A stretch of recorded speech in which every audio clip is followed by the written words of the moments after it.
24 years ago, I was 15 and pregnant.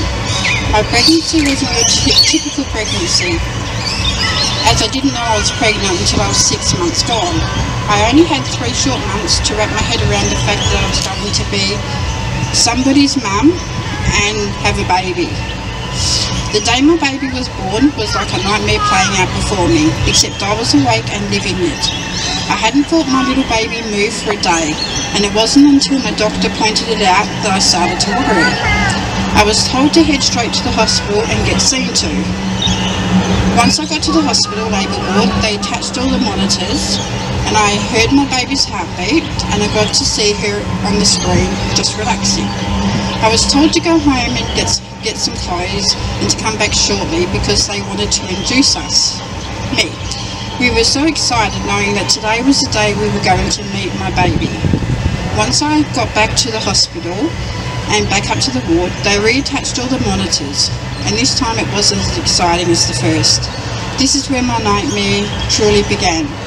I was rushed into surgery, had an emergency cesarean, and when I woke up, my mum was by my side and gave me the typical earth-shattering news that my daughter had passed away.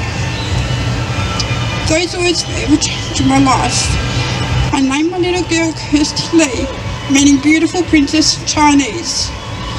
She was so tiny. She looked like a China doll, so perfect, not a mark or scratch on her. I spent as much time with my little girl as I could. I breathed her in like she was a sweet bottle of perfume. I held her so tightly, never wanting to let her go or say goodbye.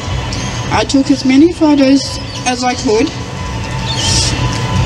and told her I loved her over and over again.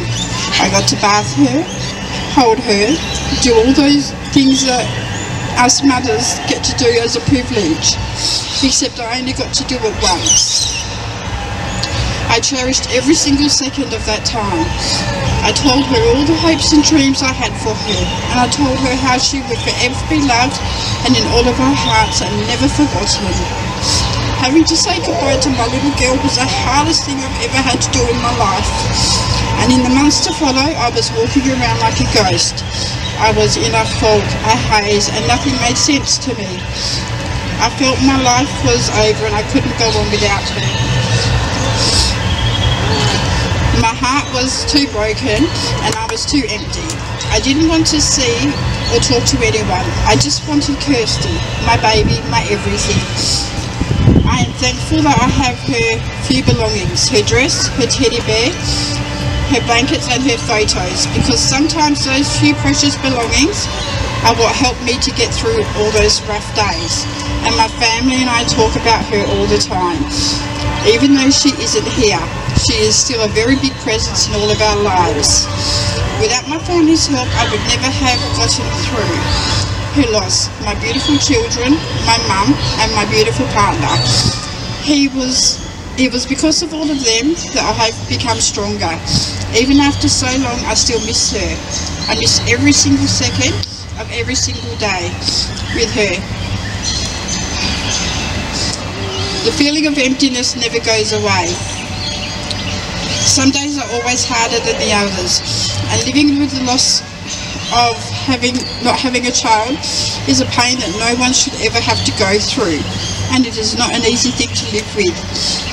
Every day I felt like a piece of me is missing, not whole or complete, but with time and support it does get more manageable.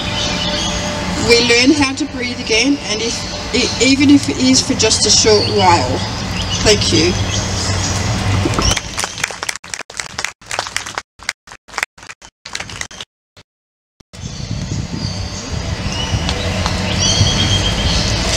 Thank you. Thank you so much, Trina. Today is Pregnancy Loss and Infant Loss Remembrance Day, but even on this day, the statistics keep rolling.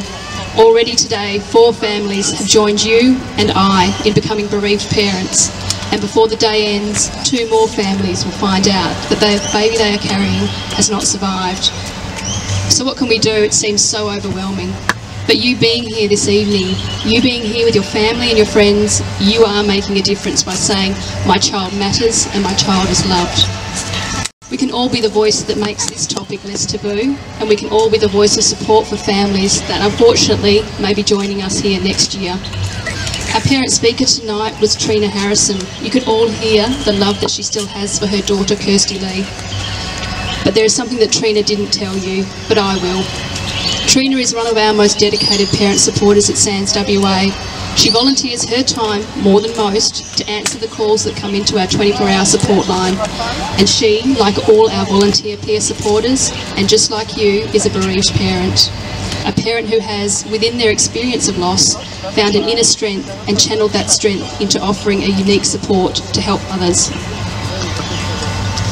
So when a peer supporter answers our 24-hour support line, or replies to a support email, facilitates a group meeting, presents information sessions to professionals, whether it be at hospitals or businesses, when a family member calls and asks how they can help someone they love cope with loss, or when that mum and dad reach out needing to let go of some anger, some frustration, some sorrow, grief or heartache, when they're feeling lost and isolated, and when they are trying to make sense of the unimaginable, they can reach out anytime and get a SANS parent supporter just like Trina on the other end of the line that can help provide support and information, someone who truly understands.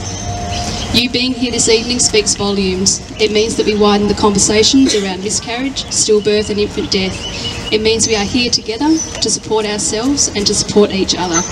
And we thank you for showing your strength by giving your child a voice within your family and the wider community. Thank you so much for attending this evening, and I'll pass you over to Claire from Red Nose. Thank you.